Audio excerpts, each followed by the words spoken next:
Hello friends, welcome back to our channel London బ్రతుకులు. So మనమైతే ఫైనల్గా ఈ లాస్ట్ 4 days అయితే నెదర్లాండ్స్ మొత్తం ఎక్స్ప్లోర్ చేసాము. సో ఇప్పుడైతే మనం నెదర్లాండ్స్ నుంచి అయితే మనం లగ్జంబర్గ్ అయితే వెళ్తున్నాము. సో లగ్జంబర్గ్ వెళ్ళిన తర్వాత అంటే ఇక్కడ మొత్తానికి బై బస్లోనే వెళ్తాం అనమాట.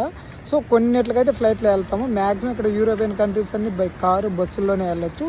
సరే, ఈరోజు మనమైతే ఇక్కడ నెదర్లాండ్స్ నుంచి అయితే మాత్రం లగ్జంబర్గ్ బస్సులో వెళ్తున్నాం. ఇది ఆల్మోస్ట్ 8 hours జర్నీ.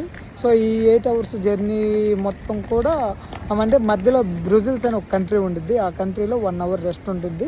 తర్వాత అయితే మనం లగ్జంబర్గ్ అయితే వెళ్ళిపోతాము. సో లగ్జంబర్గ్ వెళ్ళిన తర్వాత ఇవాళ మంచి టాస్క్ అయితే ఉంది. మిడ్ నైట్ 3 గంటలకు వెళ్తాము. ఆ 3 గంటల నుంచి మళ్ళీ మనం అక్కడ హాస్టల్లో చెక్-ఇన్ అవ్వాలంటే ఈ ఆల్మోస్ట్ ఆఫ్టర్నూన్ 11 o'clock దాకా అయితే మనకు ఛాన్స్ లేదు. సో ఈ 8-9 hours అయితే బయట చాలా స్ట్రగుల్స్ అవ్వాలి. సరే చూద్దాము, ఇది కూడా ఒక ఎక్స్పీరియన్స్ అనుకోవాలి. సరే ఇప్పుడైతే మనకి బస్సు ఇప్పుడు స్టార్ట్ అయ్యిద్ది అనమాట. ఈవినింగ్ 6:30 కల్లా స్టార్ట్ అయ్యిద్ది. సో ఇంకా మిడ్ నైట్కి వెళ్ళిపోతాము. సరే చూద్దాం. అక్కడికి వెళ్ళిన తర్వాత ఇంతవరకు అకామిడేషన్ ఏమీ చూసుకోలేదు. కొన్ని చూస్తేమో 11 o'clock చెక్-ఇన్ అన్నీ ఉన్నాయి. సరే అక్కడికి వెళ్ళినాక మీకు చెప్తాను ఎట్లా ఉండిద్ది ఏంది అనేది. సో దీనికైతే మనకైన కాస్ట్ అయితే వచ్చేసి 3,000 అయిందనమాట. ఛార్జెస్ 3,000 అంటే మన ఇండియా కరెన్సీలో 3,000 అయింది.